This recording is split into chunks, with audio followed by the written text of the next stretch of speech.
안녕하세요. 강북청솔 영어과 이장원입니다. 오늘 5월 3주차 위켄 리뷰를 시작하겠습니다. 자, 오늘 해야 될 첫 번째는요. 다이제스트 2에서 11번에 나와 있었던 질문입니다. 이게 질문이 조금 있었던 이유가 이 문장을 해석을 제대로 못 해낸 것 때문에 그런데 이제 문장이 길어졌을 때 학생들이 지문을 어떻게 끊어서 해석을 해내야 될지에 대한 고민이 좀 많은 것 같아요. 그래서 오늘 위켄 리뷰 시간을 통해서 이 지문의 긴 지문의 해석을 조금 연습을 해볼까 합니다. 어차피 지문에서 해석을 한다라는 건 위의 내용과의 연결을 보는 거기 때문에 완전히 정확하게 해석이 안 된다 해도 크게 무리는 없지만 전체적으로 내용을 파악하기 위해서는 어느 정도까지는 해석을 해낼 수 있어야 되죠. 근데 이렇게 긴 문장들 같은 경우에는 어디에서 어떻게 끊어야 될지를 몰라서 해석에 어려움을 겪는 친구들이 좀 많아요. 그래서 오늘은 어떤 의미의 덩어리로 잘라야 되고 어느 부분에서 끊어줘야 되는지에 대한 것들을 조금 같이 보도록 하겠습니다. 자, 문화적 인식의 변화라는 내용의 지문이었는데 중간에 이제 이런 문장이 나와요. Although부터 시작을 합니다.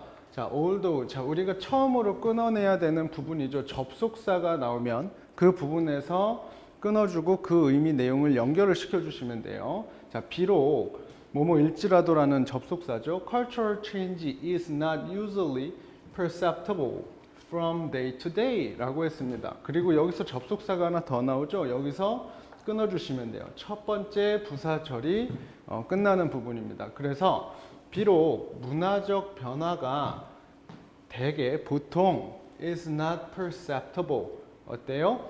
인식이 될 수 있다 아니죠 없다죠. 그렇지? 인식이 될 수 없다 할지라도입니다. 그 다음에 하나 더 있죠. From day to day 매일이에요. 그러니까 문화적 변화가 보통은 매일매일 인식이 될 수는 없다 해도 자, 또 다른 접속사가 나왔습니다. when이죠. When we look over a longer time span 또 끝납니다. 그래서 우리가 look over 살펴보다죠. 뭘 살펴봐요? 오랜 시간 동안, 그치? 오랜 기간을 우리가 살펴볼 때 it becomes apparent. 자, 여기서 얘를 제대로 해석해 내려면 가주어라는 걸 확인을 하셔야겠죠. 그러니까 어떻게 돼요? 명백해집니다 이거예요. 명백해져요. 그리고 얘도 접속사죠. 끊어놓고 자, 주어입니다. 진짜 주어예요. 뭐가 명백해지냐? 대절이 명백해져요 이겁니다. 자, 그럼 대절이 뭔지 봅시다. Even the most fundamental assumption. 자, 대부분의 기본, 그지, 근본적인 전제입니다. 그치? 뭐에 관한 전제입니까? 라고 했더니 꾸며줘요.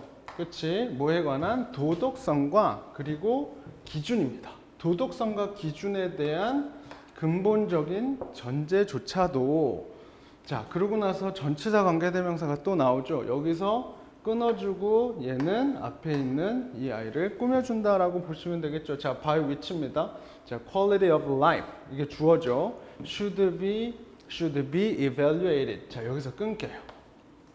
자, 그래서 삶의 질이 평가되어야만 하는 기준 그리고 도덕성에 관한 대부분의 가장 근본적인 전제라고 하는 것들이 are subject 대상이래요. 뭐의?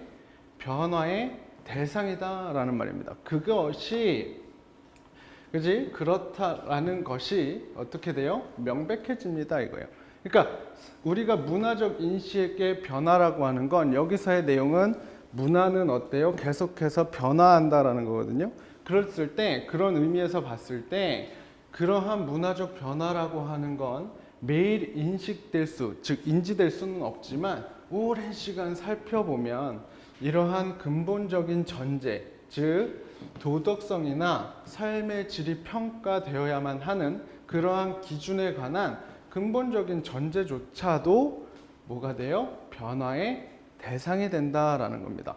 지금 이렇게 봤을 때 우리가 지금 선생님이 여기서 끄는 것처럼 although부터 they까지, when부터 span까지, 그 다음에 apparent까지, 그리고 that부터 끝까지 오실 때 by which부터 evaluated까지 해서요.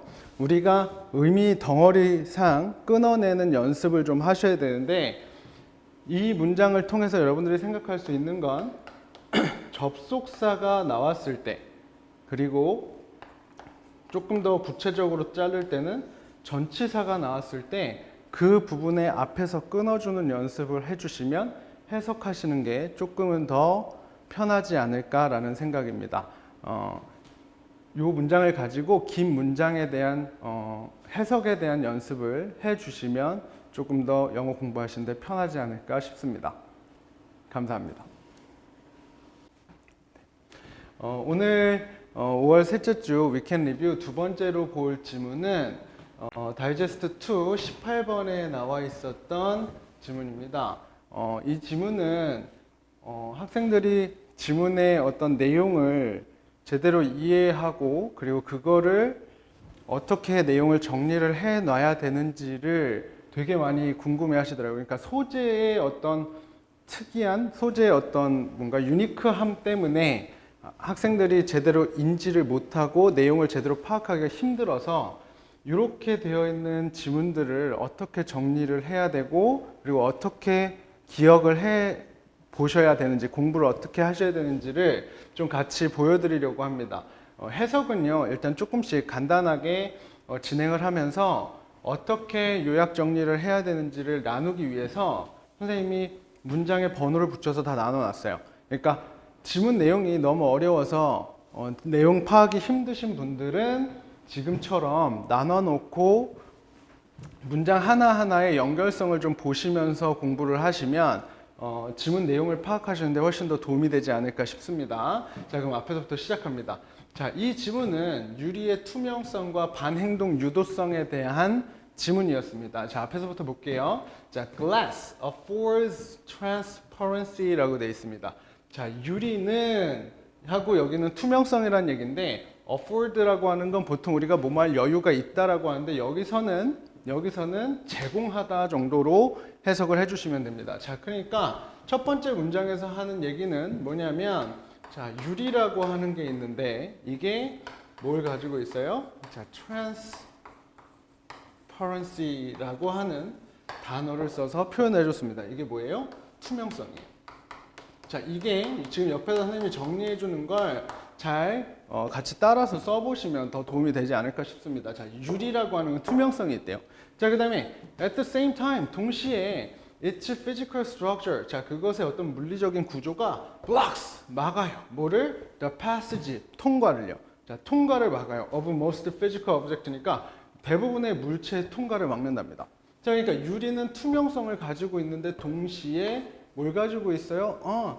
물체를 통과하는 걸 막는, 그치? 통과를 하지 못하게 막는 어떤 특징도 둘 다 동시에 가지고 있답니다. 자, 그래서 그 결과입니다. 연결어가 나왔죠? 연결어가 나오면 여러분들이 정리할 때 어디쯤에 어떤 연결어가 나와 있었는지 기억을 해 주셔야 돼요. 자, as a result, 결과적으로 glass affords seeing through. 자, 뭐예요? 통해서 보는 것, 그것을 제공을 해줘요. 즉, 여기 있는 이 말은 뭐랑? 투명성이랑 같은 말이죠. 그래서 뭔가 통해서 볼 수 있는 걸 하게 해주고요. 그러나 뭐는 아니래요. The passage of air or most physical object랍니다. 그러니까 공기나 대부분의 물리적인 물체들, 그거의 통과는 아니에요, 이거예요. 그러니까 as a result라고 해놓고 그거의 내용이 위에 있는 내용을 그대로 똑같이 받아주는 겁니다.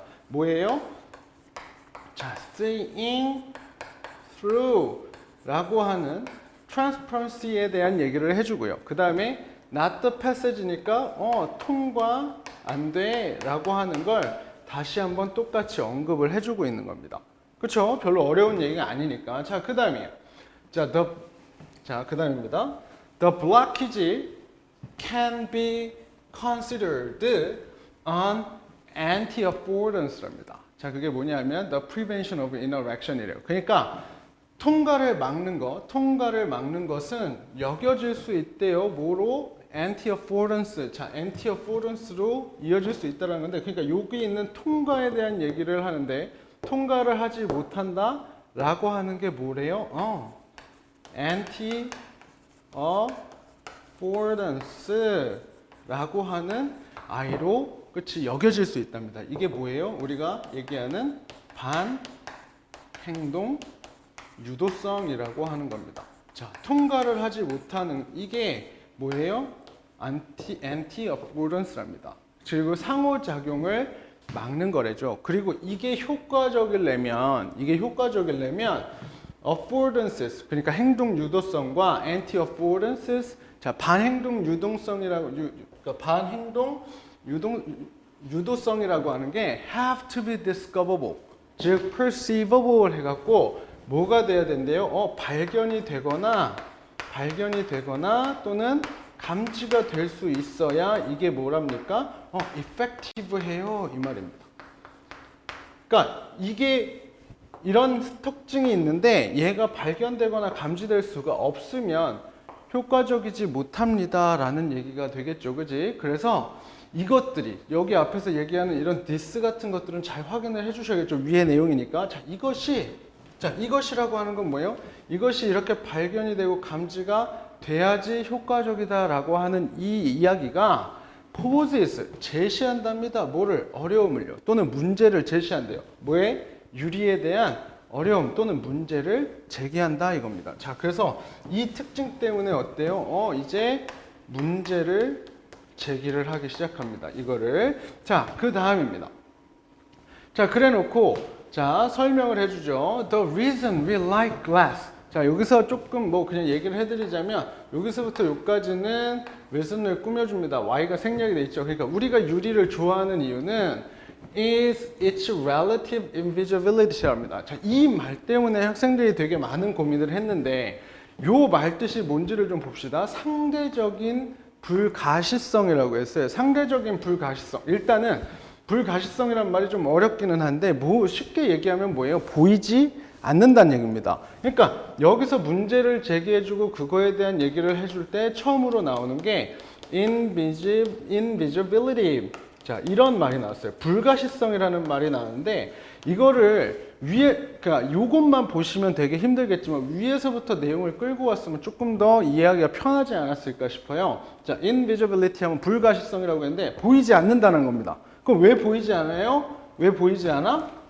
위에서 뭐라고 얘기했어요? 유리는 투명하다라고 얘기했잖아. 이 얘기가 이렇게 이어지는 겁니다. 그래서 투명해요. 우리가 유리를 좋아하는 이유는 투명하기 때문입니다. 이거예요. 근데 그러나 this aspect, 자, 이러한 측면입니다. 이게 우리가 유리에서 되게 유용한 거예요. 투명하니까. 그렇지? 투명한 이러한 측면은 또한 자, 뭐 한대요? hide, 숨겨요. It's anti-affordance property of blocking passage. 자, 통과를 막는 그러한 반행동 유도성이라고 하는 거를 숨깁니다 이거예요. 자, 그럼 무슨 말이냐? 투명해요. 투명한 특징을 가지고 있는데 이 투명한 것들이 또는 여기서의 이 유리의 특징이라는 게 어때? 효율적이게 되려면 발견이 돼야 되고 감지가 돼야 되는데 문제가 생겼죠. 투명해요. 그러니까 어때? 눈에 보이지 않아. 그럼 뭐에 반하는 겁니까? 발견이 되거나 감지되는 것과는 반대가 되죠. 그래서 어떻게 돼요? 여기 있는 이 anti-affordance라고 하는 이 내용이, 그러니까 뭔가 행동을 하지 못하게끔 해야 되는 요게 보이지 않아서 어때요? 사람들이 그거를 인지를 못한다라는 겁니다. 투명하기 때문에. 그래서 이 투명성 때문에 어떻게 돼요? 이러한 anti-affordance를 볼 수 없게 만든다 이 얘기가 됩니다. 자, 그래서 그 결과로요. 자, 새들은 종종 try, 노력해요. 뭐 하려고? 자, 그 창문을 통해서 날아가기 위해서 노력을 한답니다. 그러니까 무슨 말이에요? 이렇게 됐더니 이거에 대한 예시죠. 이제 어떻게 돼요? 새는 날아가려다가 부딪혀요. 그렇지? 창문에 부딪힙니다 이 얘기예요. 왜? 인식을 못하니까. 투명해서 안 보이니까 갖다 때려 박는 거야. 자, 그 다음입니다. 또 얘기가 나오죠. 자, 뭐라고 나오냐? 자, and every year numerous people injure themselves when they walk or run through closed glass doors or large picture windows랍니다. 자, 그러니까 사람들도 새들도 창문에다 때려박고요. 자, 사람들도 창문에 박아서 어떻게 해요? 다쳐요. 이 이유가 뭡니까? 전부 다 투명하기 때문에 이 anti-affordance라고 하는 게 발견이 감지가 되지 않아서 이런 일이 생기죠. 그래서 마지막으로 정리를 해줍니다. If an affordance or anti-affordance cannot be perceived. 자, 그러니까 얘네들이 인식이 될 수 없으면, 감지가 될 수 없으면 some means of signaling its presence is required. 뭐예요? 그것의 존재를 보여주는 수단이 필요합니다. 이렇게 돼요. 그러니까 이렇게 해서 다치게 되니까 뭐가 필요해요? 이렇게 발견하고 감지될 수 있는 이러한 수단이 필요합니다. 수단이 필요해요. 라고 해서 마지막에 요것들을 이렇게 정리를 해주고 있어요. 그러면 여러분들이 해야 될 것은 이렇게 어려운 지문이 나왔을 때 문장을 하나하나 해석을 해나가면서 이런 식으로 지문의 내용을 정리를 해주는, 즉 우리가 도식화라고 하든지 또는 이렇게 표현을 하죠. 텍스트 매핑이라고 하는 걸로 지문의 내용들, EBS의 지문의 내용들을 정리를 좀 해주실 필요가 있어요. 그래서 딱 봤을 때 이 지문이 유리의 투명성과 반행동 유도성이라는 지문이고, 그걸 봤을 때 전체 지문을 다 보시는 게 아니라 여기 여러분들이 정리를 해놓은 요렇게 도식화해 놓은 이야기들을 보고 내용을 기억을 해주시면 여러분들이 6평 또는 수능을 준비하실 때, 연계 문제들을 준비하실 때 훨씬 더 편하게 준비를 할 수 있지 않을까 싶습니다. 그래서 앞으로 어렵게 나왔던 지문들의 내용은 스스로 이렇게 정리를 해보는 연습을 쭉 해주셨으면 좋겠습니다. 감사합니다. 자, 5월 셋째 주 위켄 리뷰 세 번째 이제 설명인데요.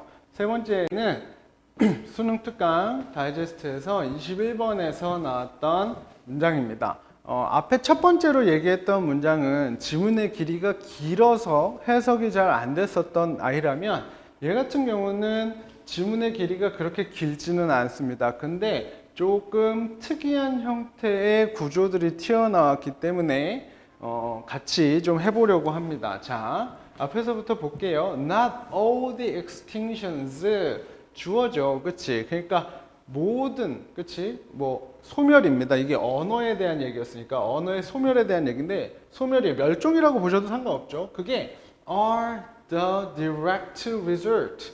자, 뭐랍니까? 직접적인 결과는 아니었어요, 이거야. 그러니까 모든 멸종이 직접적인 결과는 아니랍니다. 자, 뭐의 직접적인 결과냐? 꾸며주죠. 자, hostility, 적대고요. 그치? 여기 있는 repression, 억압입니다. 그러니까 뭐로부터의 억압이냐? 자, 지배적인 정부죠. 지배적인 정부로부터의 어떤 적대와 억압의 직접적인 결과가 아니었대요.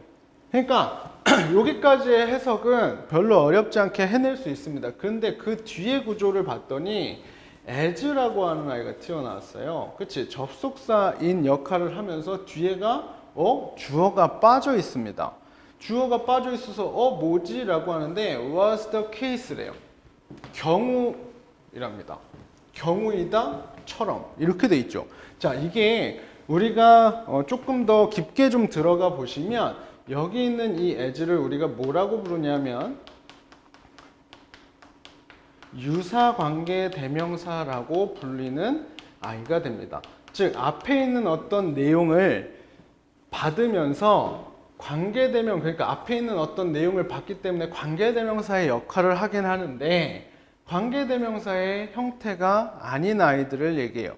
근데 이렇게 나온 아이들은 이렇게 너무 유사관계대명사다 라고 하면서 정확하게 이해를 하기보다는 하나의 표현처럼 해석을 하고 넘어가게끔 여러분들이 이 표현을 좀 기억을 해주시는 게 더 편하지 않을까 싶습니다. 그래서 얘는 구체적으로 말씀을 드리면 이 as라고 하는 아이가 관계대명사이면서 얘의 선행사가 되는 부분이 요 앞쪽을 뺀 여기 the extinction부터 시작해서 government까지에 대한 내용을 얘기해요. 그러니까 멸종이라고 하는 게 이러한 지배적인 정부로부터의 적대나 억압의 직접적인 결과였던 것이 이러한 뒤에 거의 경우입니다. 이거 경우에서처럼이에요. 이거예요.